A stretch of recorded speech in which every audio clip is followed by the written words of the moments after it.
समझने वाली बात यह है कि इधर नीचे पूरा अफ्रीका है, इधर पूरा यूरोप और एशिया है।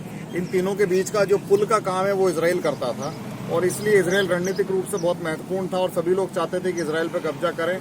लेकिन इजराइल ने हमेशा अपने आप को आज़ाद रखा और सबका समर्थन करता रहा है, कभी किसी को दबाया नहीं। बीच के एक युद्ध में तो उसने नीचे की जो साइनाइन पेनिनसुला है ये पूरा का पूरा कॉन्कर कर लिया था इजिप्ट को हरा के। 1978 में शांति बहाली के लिए उसने इजिप्ट को उतना बड़ा हिस्सा, अपने जितना बड़ा इजराइल देश है उससे 4 गुना बड़ा हिस्सा वापस दे दिया ताकि शांति बहाली हो।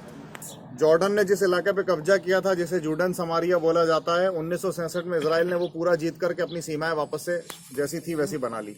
दूसरे देशों ने मध्यस्थता करने की कोशिश करी है बाकी देशों और इजराइल के बीच में।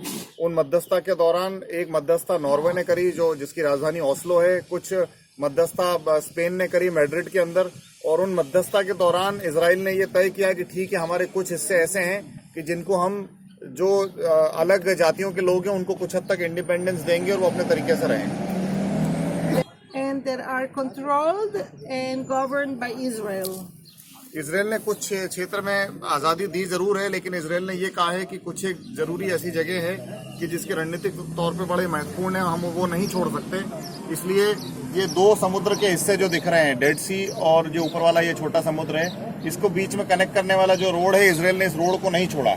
ये रोड आज भी इसराइल के कब्जे में है। I had a straight and petrol line from Iraq to Haifa. Haifa is a bay, yes? Yeah.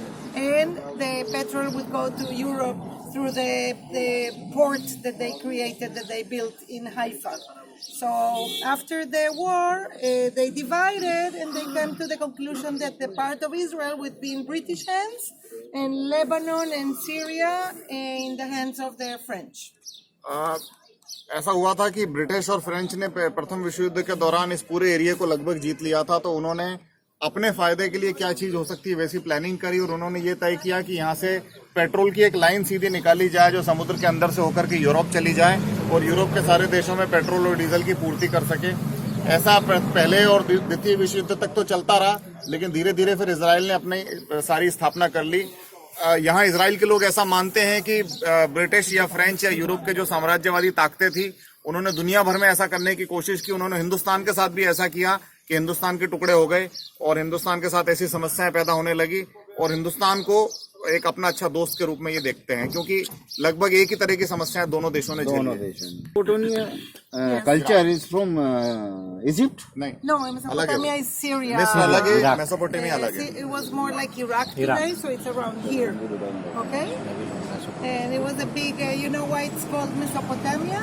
Because there were 2 main rivers, the Tigris and the... Tigris and? Huh? Tigris and? Tigris and the Euphrates. घटना घटी के वर्तमान जो Iraq और Syria क्षेत्र है, वहाँ पर एक शहर हुआ करता था जिसका नाम ऊर था।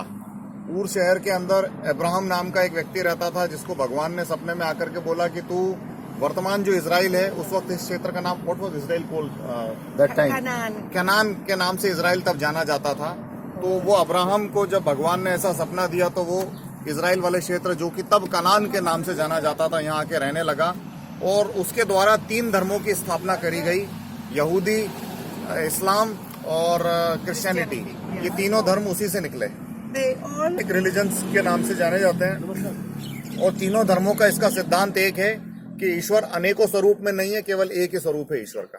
And the story says that the father of Abraham was an idol maker, idol seller. He used to sell idols like before there was one God, there were many gods. ऐसा कहा जाता है कि ये अब्राहम जिसने आकर के ये तीनों धर्मों की एक साथ स्थापना करी थी, उस अब्राहम के पिता जो है वो एक मूर्तिकार थे और वो मूर्तियां बेचते थे। वो मूर्तियां जिन मूर्तियों की पूजन होती थी, जैसे अपने हिंदुस्तान में अपन मूर्ति पूजक हैं, तो ठीक उसी प्रकार माजिद भाई बता रहे हैं कि अब्राहम के पिता का नाम आजर हुआ करता था।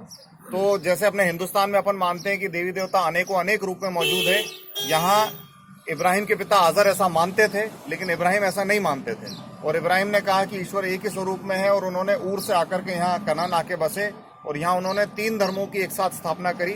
उन्होंने एक धर्म बनाया, लेकिन उनके बाद फॉलोअर्स ने उसको 3 अलग अलग धर्मों में बांट दिया और इस प्रकार इस्लाम, क्रिश्चियनिटी और यहूदी, ऐसे 3 धर्म उपजे। Right. Jaffa, okay? जाफा देखते हैं, आइए आगे। Oh, what